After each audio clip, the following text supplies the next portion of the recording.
मार्गे व्हावी यासाठी जे सर्व पक्ष आंदोलन सुरू आहे, आपण सगळ्यांना जाणता की हीच आपली पहिल्यापासून भूमिका आहे. हा आपल्या भागाचा विकास आहे आणि विशेषतः केवळ पुणे नाशिक रेल्वे एवढाच एक मुद्दा नाही, तर याच्या अनुषंगानं जीएमआरटी मुळे आपला आलेला एक डेव्हलपमेंटल डेफिसिट हाही मुद्दा आपण मांडतो आहोत.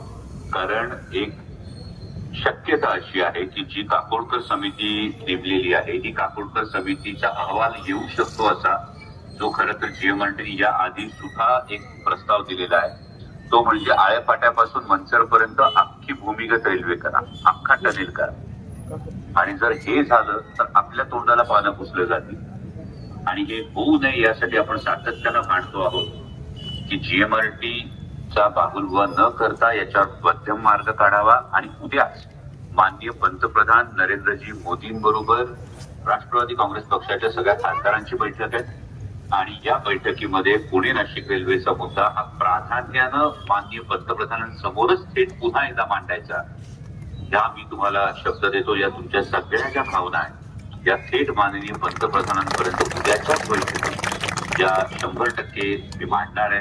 आणि हा आपला लढा, आपला जो डेव्हलपमेंटल डेफिसिट आहे हा भरण्यासाठी, पुणे नाशिक रेल्वे सर्वमार्ग होण्यासाठी हे सातत्यानं मी तुमच्या खांद्याला खांदा लावून आहे. याचबरोबर जो दुसरा पंप स्टोरेजच्या संदर्भामध्ये बहुतेक मगाशी सुरेश भाऊ बोलत होते, या पंप स्टोरेजच्या संदर्भातला जो विषय आहे यामध्ये संबंधित अधिकाऱ्यांना 21 तारखेला जी सुनावणी आहे त्याच्या आधी 18 तारखेला माननीय जिल्हाधिकाऱ्यांच्या समोर या संदर्भातली संपूर्ण माहिती घेऊन जिल्हाधिकारी कार्यालयात या पंप स्टोरेजसाठी एक बैठक आयोजित केलेली आहे, जेणेकरून आपलं नेमकं काय नुकसान आहे, आपलं नेमकं त्याच्यातून काय, त्या प्रोजेक्टचा आम्हाला काय फायदा आहे, आमच्या तालुक्याला काय फायदा आहे, जुन्नर असेल, आंबेगाव असेल, आम्हाला याचा फायदा काय ते आधी तुम्ही नीट सांगा, अन्यथा यालाही आमचा विरोध आहे. या संदर्भातही पत्रव्यवहार थेट केंद्रीय मंत्र्यांनाही केलेला आहे की या असे प्रकल्प आमच्यावर लादून जर आमच्या आदिवासी बांधवांना तुम्ही भूमिहीन करत असाल, बेघर करत असाल तर आमचा त्याला विरोध आहे, हे स्पष्ट शब्दात त्यांना कळवले. त्यामुळे या दोन्ही विषयांमध्ये